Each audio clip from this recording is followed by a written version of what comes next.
Good evening, everyone. Lovely to be here. Lovely to see lots of graduates from the Australian universities, and of course, fantastic to see Adelaide people here. Let's hear that cheer again. Adelaide! Good. I've always been intrigued in the apparently rocky nature of the relationship between Australia and Indonesia, but also the contradiction between the reporting of the rocky relationship and yet the terribly strong working relationships that exist. So, you know, I think at the business level, through all that megaphone discussion that takes place through the media at the top leadership level, business continues to build relationships. I know that all through that period, the universities were flat out designing new research projects, looking for new linkages, working on the student flow. And the Australian officials here can probably tell you how often it is, all through this time, how often it is a very senior member of the Australian government or the bureaucracy is in Jakarta. Is it, what would it be, once every fortnight somebody is here? Once every fortnight. So even though prime ministers and presidents may be making remarks about each other, the degree of interaction at the policy level and at the economic level is extraordinary between our economies. But then that's the further contradiction. Having said all that, we seem to rank so low in each other's economic relationships. Why is that? You know, we're next to each other, we're clearly complementary to each other, we're geographically in different locations. There's so much to build on that you'd expect that those relationships would be deeper. I think there's a number of things that contribute to that, and a number of them are related to policy and the way that we manage ourselves and the way that we regulate our economy, our economies. So the negotiations that are about to begin, the CEPA negotiations, are a terrific opportunity to clear up some of those impediments. There is a marvellous opportunity to be had here in the negotiations, discussions that are starting. In fact, let me stress that point. I would see the CEPA arrangement really as a discussion. We're actually beyond negotiation now in trade, in writing trade agreements. We're in the stage of, given the nature of the impediments that face international business, it's a discussion about how we can align the systems and processes in each of our economies.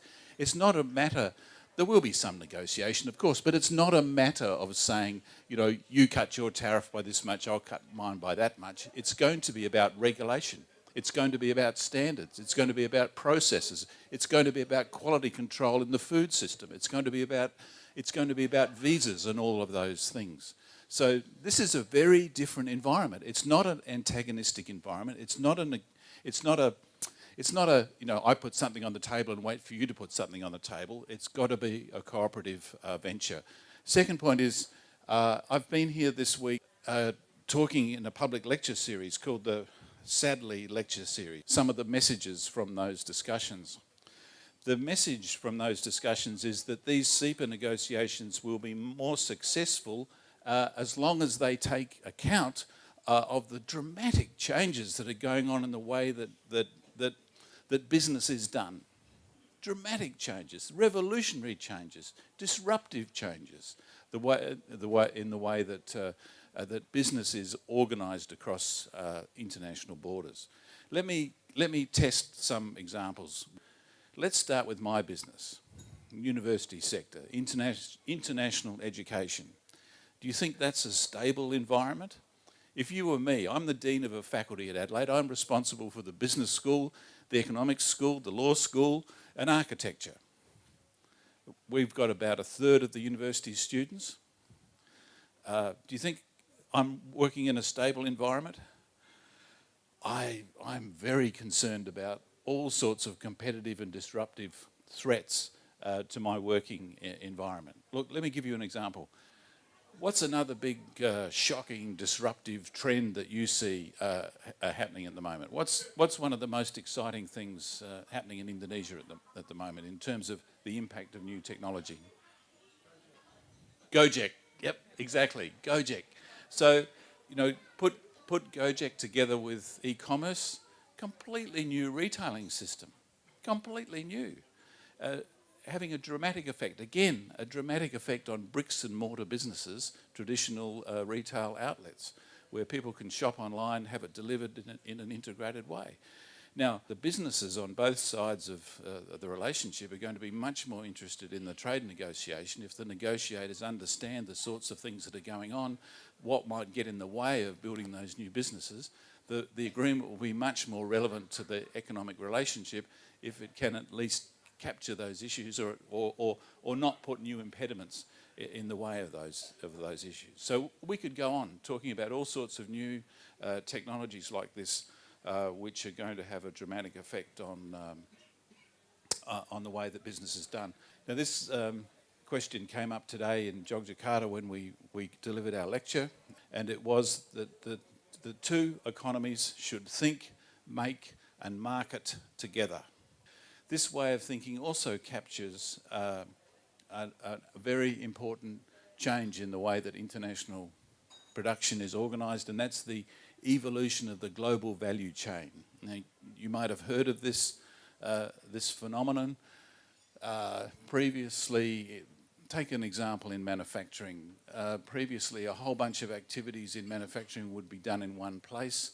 What we see now is that manufacturing firms are thinking about each component of the process of producing their product and figuring out where the best place to put it is. So a car maker might distribute the production of components all over Southeast Asia and put the assembly in one point, bringing all the parts together, a global value chain. Now, Indonesia, according to all the indicators,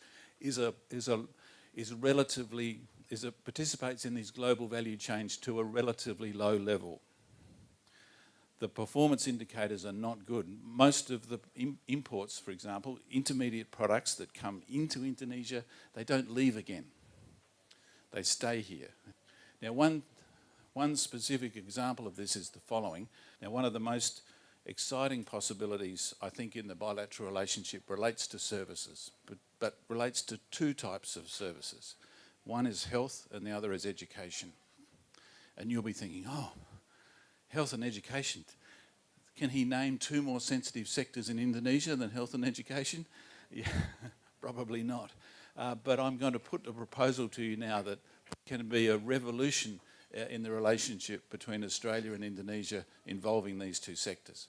We are fantastically complementary in these two sectors.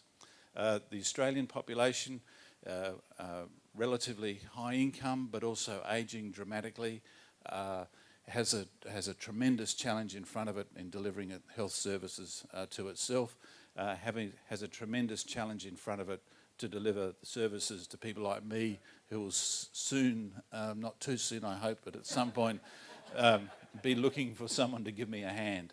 And yet Indonesia, completely different demographic structure.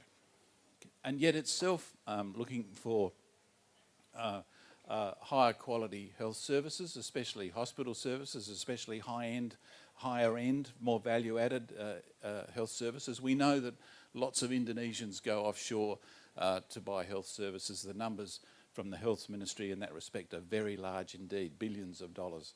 So what about a deal between the two countries? What about a deal that involves the sharing of Australian experience into the Indonesian health sector at the same time as the generation of capacity in Indonesia to provide health services into Australia? So education coming one way, services going the other. The services could be consumed by Australians coming here, or could be provided by Indonesians moving to Australia to do the arrangement. And so I think there's a tremendous opportunity for a landmark arrangement involving a very modern delivery of two critical sectors in our economy. So I look forward to trying to make that point to the officials, and let's see how we go. So thanks for your time tonight. It's been a pleasure to be here.